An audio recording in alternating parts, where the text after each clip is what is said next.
Welcome to Root Words, a podcast that explores agriculture and cooking's role in connecting us to our landscape and our communities. I'm Stephen Abatiell. Root Words is a collaboration between Vermont Farmers Food Center, Shrewsbury Agricultural Education and Arts Foundation, and many other community members. The project began in 2017 and was made possible by support from the National Endowment for the Humanities, as well as from this community. Throughout this podcast, you're going to be hearing stories from people around the Rutland County region in the heart of Vermont, a region rich in agriculture, family farms, a region that's a pastoral working landscape. These stories are going to be each little windows into what a regional food system really looks like on the community level. We're excited to introduce you to some passionate folks working with the land and with food and bringing communities together. So please pull up a chair and enjoy.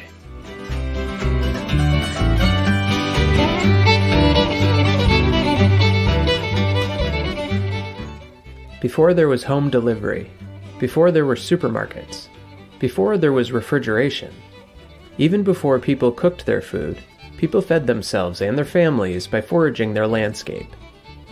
Collecting food, medicine, or provisions from our environment is perhaps the closest we can get to our food source and the places we live. Much of the world continues a healthy relationship to their home through foraging, and even here in the U.S., foraging is having a re-emergence, spurred by revivals of tradition and quests for self-sufficiency and connection to one's landscape, even in urban environments. On this episode, I head into the woods with my brother Pete and connect with a few inspired foraging folks. Walter Collins? I'm Walter Everett Collins IV, and we try to be fully self-sustainable. I mean, we like to know what we're eating, what we're putting into our bodies, and specifically, how it's grown, where it's grown, or how it's raised. And Tina Picz. Hi, so I'm Tina Picz, and I live in the Mad River Valley in Vermont, and I'm a food photographer and food stylist. Vermont got a lot of rain this past spring, and that meant a lot of mushrooms. My mushroom knowledge was pretty limited until my brother Pete connected me with the Vermont Foragers group on Facebook, and we started going out to see our hunting grounds in a whole new way. What do we just come upon up on this hilltop? Describe this place. We found a nice little honey hole of black trumpets. A good spot to remember for next year. Perhaps even later this year, because it looks like they are continuously coming up. Yeah, we probably walked... Oh yeah, you got a bucket. We probably walked... How what do you think distance-wise, where we're kind of finding a vein of these things scattered? A good... it's like 100-yard kind of patch, it seems like. At least a good percentage.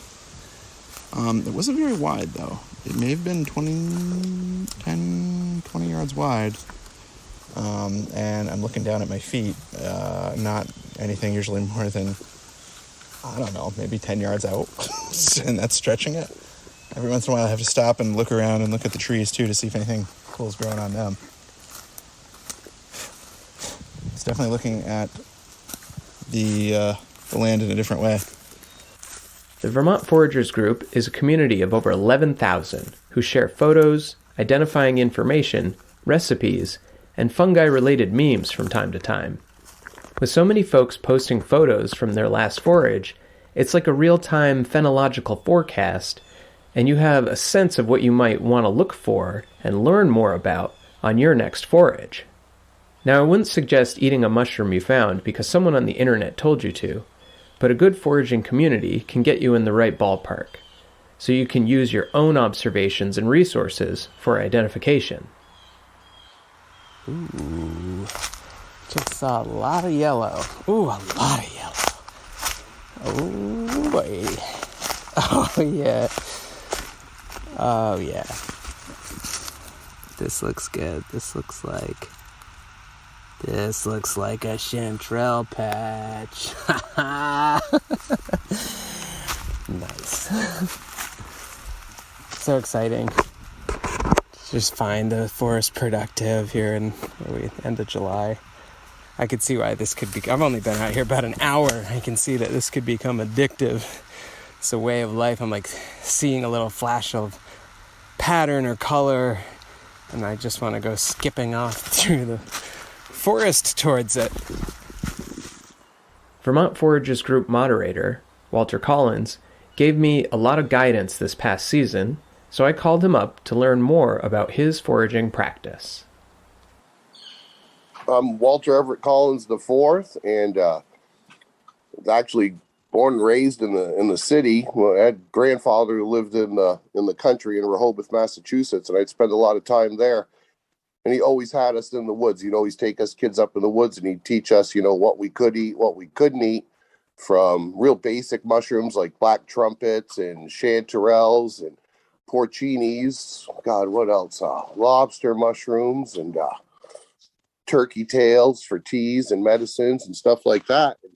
When I was a kid, I was really interested in it, and I just found it fascinating. And then, of course, as you grow up, you kind of, you fall out of that stuff for a while and you do this and that. But I know, when I started raising my family and everything like that, we wanted to get back to the land. Really, to be honest about it, it was after the financial collapse in 2008. And I seen what had happened to me and so many of my friends, and I wanted to change my life back around and wanted to start raising everything for myself so I didn't have to rely on anything and anybody, and got right back into it. I wasn't on the internet. I never really believed in it. I just barely got internet service just 5-6 years ago for my daughter for high school. And then I found Facebook, and I found these groups, and we made these groups up, and I've just dove right back in head first, just learning as much as I can, doing as much as we could for ourselves, and really, living off the land as much as possible.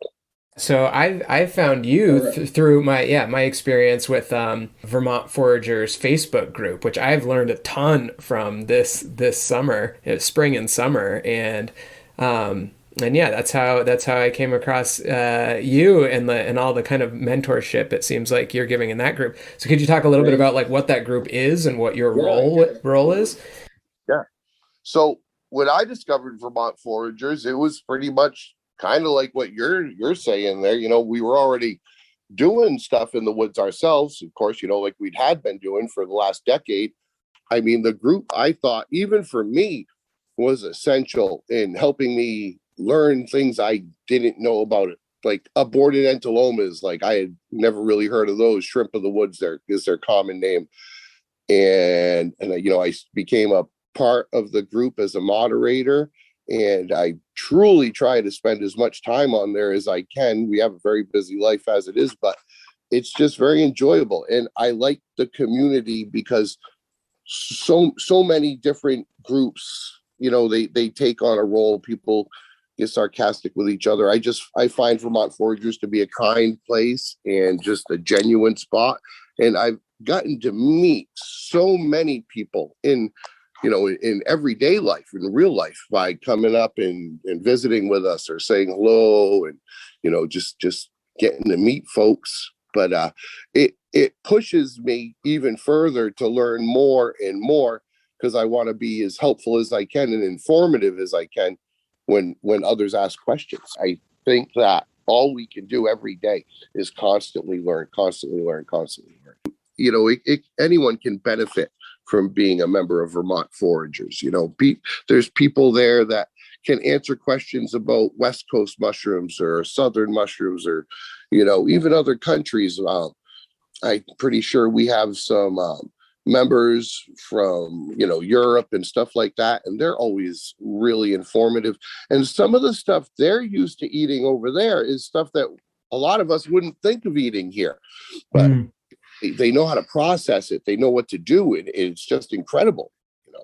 I love sharing recipes. I always have a little input. Of course, one of my go-tos is I just love deep fried mushrooms in any way, shape, or form. So I'm always advocating for that. But there's so many other ways to serve different mushrooms. Hericium species, they lend themselves really well to seafood dishes like crab cakes and stuff like that.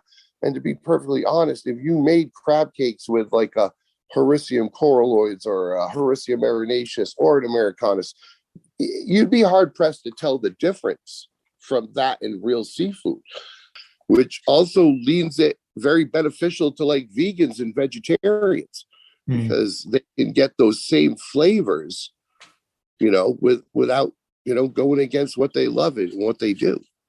So to go back a bit, just what is foraging generally, and I guess what does it look like to you, or how do you personally forage? So for me, I mean, foraging is all encompassing.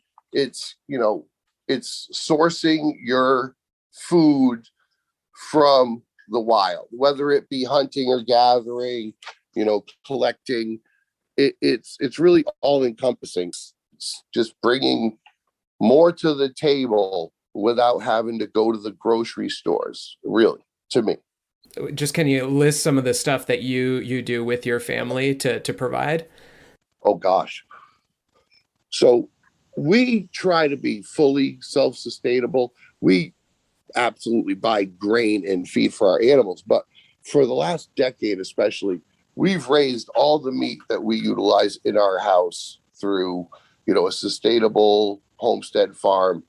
The animals are born here, they're raised here, they're at the end result, they're slaughtered here. We can all of our vegetables, our fruits, our jellies, our pickles, all that stuff for the year. I mean, we like to know what we're eating, what we're putting into our bodies, and specifically, how it's grown, where it's grown, or how it's raised. It's all very important to us. Foraging is interesting because it's always kind of tapped into the really direct kind of environment and weather patterns and what's going on right now. Could you just kind of do a little bit of description of kind of each kind of Vermont season of foraging? Like what is there in the different periods? Like what's available at any given time? Yeah. So it really, it starts in spring, I would say. Ramp season is my absolute favorite.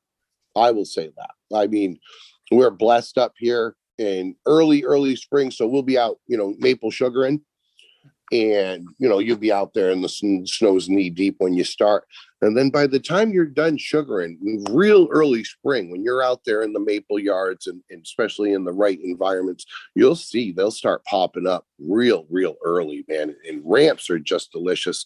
But then we get into the plant side of it. But there's just hundreds and thousands of medicinal plants out there. I mean, there's a use for everything really in the forest. Early spring, some of the first very common fungi we'll see would be Cereoporus squamossus, or also known as pheasant back mushrooms. Then you will see the Morchella species, the morels coming out. And then you also at that time have the gyrometras, which a lot of people like to compare, or they commonly call false morels. It starts with those three predominantly in early spring, and then it slowly starts moving on into like chanterelles and early spring oysters, pulmonaria species. Let me think. As the summer comes into swing, right around, late June, I would say the second to third week of June, we'll start seeing the chanterelles popping up everywhere, starting in southern Vermont. And you can kind of track your location through the group. If, say someone post, say they post the first morel of the year, they could be lower, down in southern Vermont, and you kind of know, it's going to track its way up through as the weather comes up.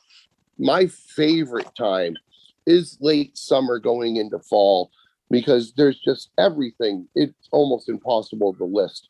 Around July 4th, you have your medicinals like Ganoderma tsugi, which is the reishi mushroom, or it's not true reishi, but it's our reishi in the north. That'll start popping out on hemlocks. The chanterelles will be in full flush. The russulas are starting to really grow, and then you got the lactarius species, the milk caps. Late summer, going into early fall is probably the most exciting time, because as you walk, you'll just see so much going on in the woods. And then as fall progresses and we start getting some cooler weather, which this year is a little weird, not having really even a frost to speak of up here yet. Then when you get into the oak stands, you get into the really popular, the hen of the woods, and you get, your chicken of the woods and all these. There's also, Berkeley polypores, black staining polypores. There's just so much out there. And even right now is a good time. I could walk up in my woods later, because today's our day off, and we'll go look at our hericium logs that we know where they are. Those are the white coral mushrooms, and they love this time of year also. And plants like raspberries and blueberries lend themselves to multiple different things. They both produce delicious fruits. But again, this time of year in the fall, when their leaves are changing red, their leaves are great for teas. So you'll pick the red leaves off the blueberries and the colored purplish leaves off the raspberries. You dry them out, and we make teas. Now, the blueberry leaf tea has actually been shown through the Food and Drug Administration to help with cognitive function in people with dementia and stuff like that. And then in winter, a lot of people, when the trees have lost all their leaves, that's when a lot of people like to go out and look for chaga, because it's a lot easier to see on the trees. Something I've come across, though, especially with the mushrooms, people that haven't done it before are pretty reticent to even go out there and try and learn about them. And so what would you say, just if you could speak a bit to, I guess, culturally, like how we think about the safety of mushrooms and just safety in general when foraging? Like what should folks know? I think that a touch of what people like to call mycophobia is a good thing. A slight fear. Now, I always tell people, don't be afraid, but being cautious is a great rule of thumb with anything, because I do find that people do fear the mushrooms, the fungi, more than they fear plants with getting sick and stuff. We'll see a lot of new members, handling mushrooms with gloves on, and people will tell them to wash their hands, which is always a good idea no matter what. But I think a touch of fear is good, but I think the most important thing you can do with identifying mushrooms, even if they're the simplest ones in the world, is to be sure. And when I say be sure, I don't even mean going on to our group and asking us what it is and getting an answer. After you get the answer, we don't like to say it's edible. I don't like to say it's edible unless it's truly a no-brainer and there's no other way for someone to be harmed.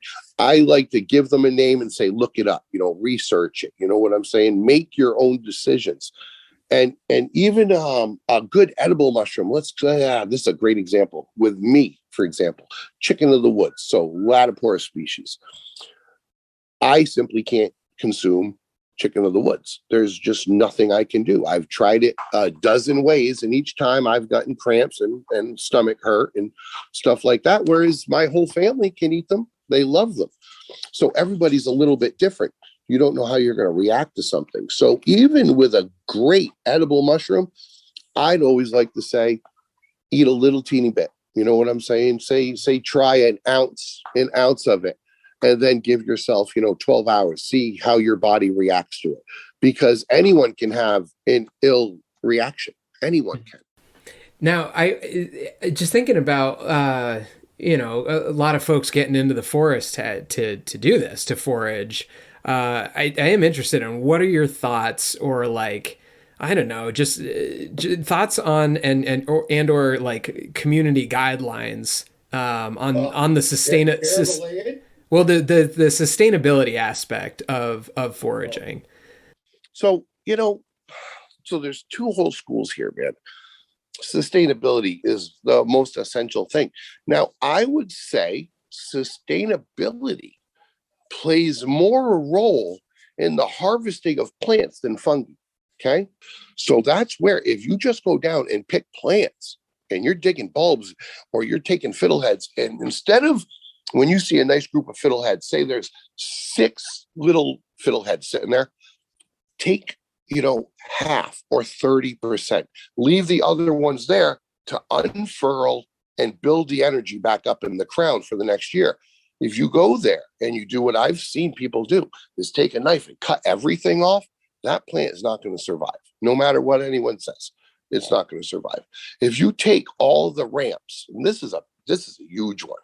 If you pull all those ramp bulbs out of an area, they will not come back. A ramp takes a very long time to grow.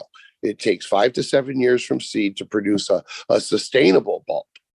And they reproduce by bulb division and seed drops.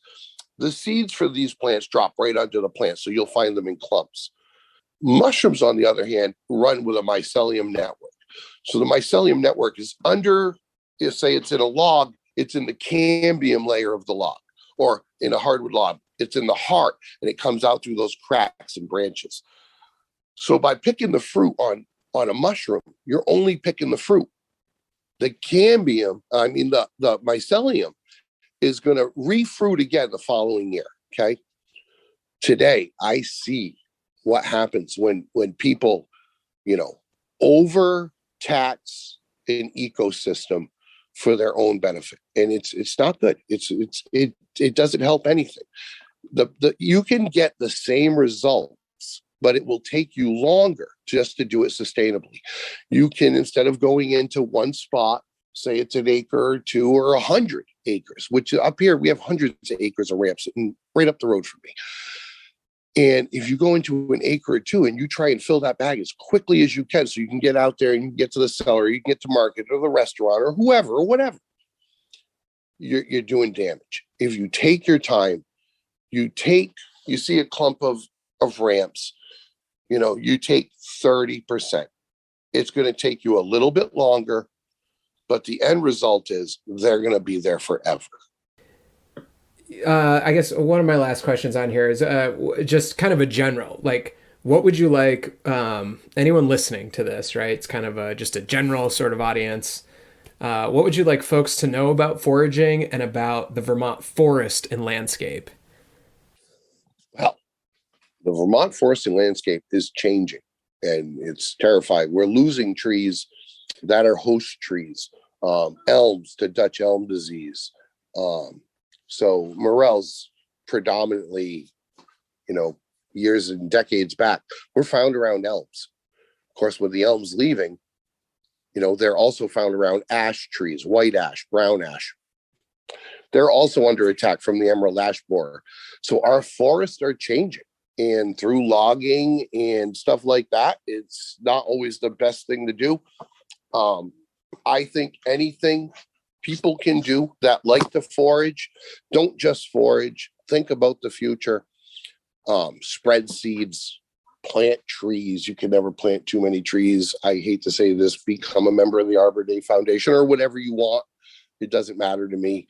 Just plant trees, think about the future, think about the landscape, be aware of your surroundings. To me, foraging is more than producing food. It's a way to get out, to explore, to see things you may not see every day. Picking a mushroom or a plant is the last thing on my mind when I leave for the day into the woods. It's really the adventure. It's what will we see? What will we come across? What kind of animals will we see today? You're sharing the woods with not only other people, hunters, trappers, fishermen, everyone's out there, especially this time of year right now. We have multiple seasons overlapping. We have the best time of the year to find Hericium, the best time of the year to find Grifola frondosa, which is hen of the woods.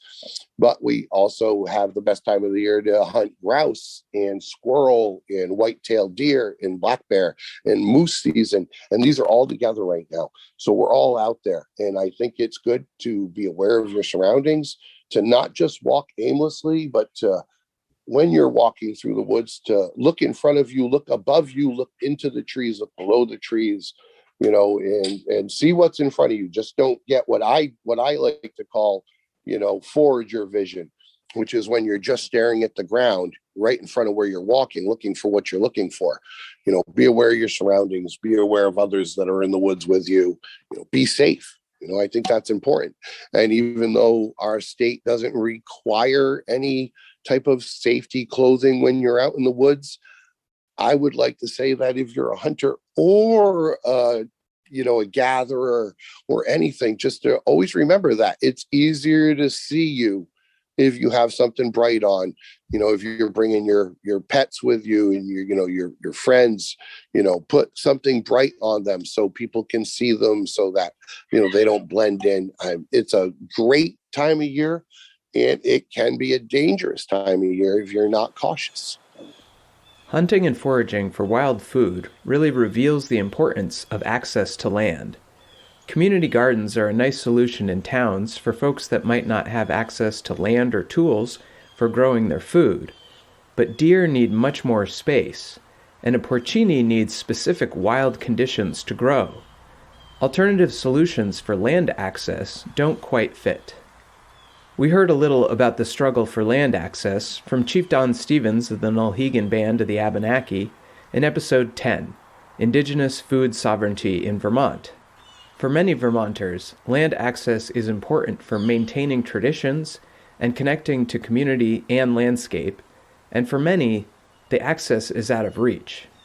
While researching this episode, I came across Tina Picz, a forager, food photographer, and food stylist in the Mad River Valley. Tina is raising the issues around who does and does not have access to land for food and medicine. So what I'm learning is, for me, I'm Filipino American, I'm Asian American, and I don't know a lot of Asian Americans that forage, but I know they exist, but I don't personally know a lot of them. And I'm just starting to learn through the BIPOC community here in Vermont, just different people that are into it. So there's someone I follow online called Black Forager. She's really a huge inspiration for me and a lot of people. And really she gets into, speaking to land ownership and land stewardship and, land being stolen and just how that took us out of or away from being able to connect in that way. So I think there's so many times where people are like, oh, just stick with the food and stop talking about the politics of it. But for me, it really is a political thing. And I'm, as I'm learning so much right now about Black, Indigenous, and people of color and my own connection to my Asian American culture and, herbalism and things that I'm interested in that realm. I think people need to realize that foraging is for everyone and that everyone has the right to do it and that it was taken away from them. It was a right that was taken away. Tina is a member of Vermont Relief Collective, a network by and for Black, Indigenous, and people of color advancing racial equity in land, environment, agriculture, and foodways.